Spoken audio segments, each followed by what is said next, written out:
जैसा हम नहीं चाहते हैं वैसा होता है तो दुख मानते हैं। तो उसी जंगल में चलते चलते हमारे पांव में कांटा चुभ गया, तो क्या हम चलते चलते सोच रहे थे कि हमारे पेट में कांटा नहीं चुभे और कांटा चुभ गया तो हम दुख मानने लग गए? तो सुख दुख की यह भी परिभाषा सही नहीं है। तो सुख दुख की परिभाषा क्या है? तो शास्त्र कहता है अनुकूल वेद नियम सुखम, प्रतिकूल वेद नियम दुखम। जो हमारे अनुकूल होता है उसमें हम सुख मानते हैं, और जो प्रतिकूल होता है उसमें दुख मानते हैं। तो दूसरे ने कहा कि सुख दुख की भी यह परिभाषा सही नहीं है,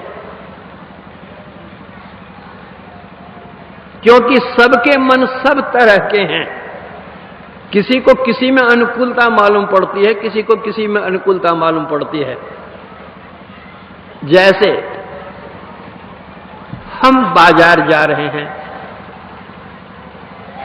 बाजार में हम देखते हैं कि चौराहे पर एक अश्लील चित्र टंगा हुआ है और उसके प्रचारक अश्लील गीतों को गा गा करके वो प्रचार कर रहा है।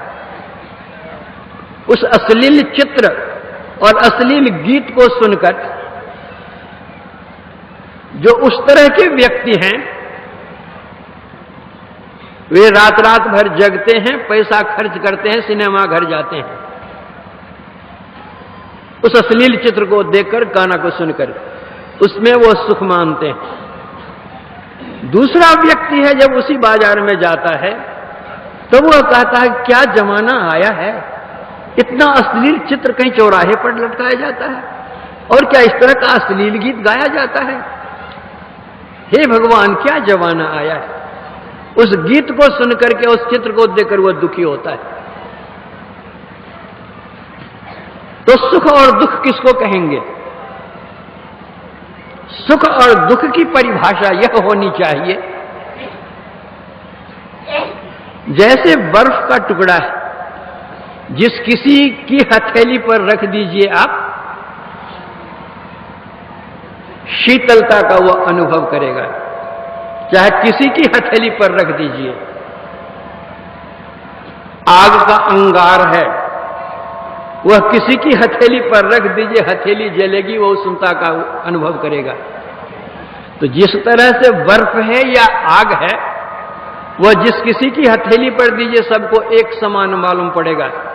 ऐसा नहीं होगा कि किसी की हथेली पर आप बर्फ रखिए तो उसको गर्म लगेगा और किसी की हथेली पर आग रखिए तो उसको ठंडा लगेगा। सबके लिए यह समान है। उसी तरह वह सुख भी कोई इस तरह का होना चाहिए जो सबके लिए समान है, दुख भी सबके लिए एक समान होना चाहिए। वह क्या है? आवागमन सम दुख दूजा, है नहीं जग में कोई। आवागमन का जो चक्र है, इससे बढ़कर के और कोई दुख नहीं है। संसार में आना, रहना, संसार से जाना, पुनरपि जननम पुनरपि मरणम पुनरपि जननी जठरे शयनम। यह जब तक होता रहेगा तब तक जीवन में दुख दुख दुख दुख आता ही रहेगा।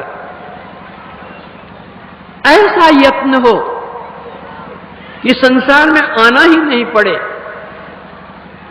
तो जो दैहिक दैविक भौतिक त्रिताप है,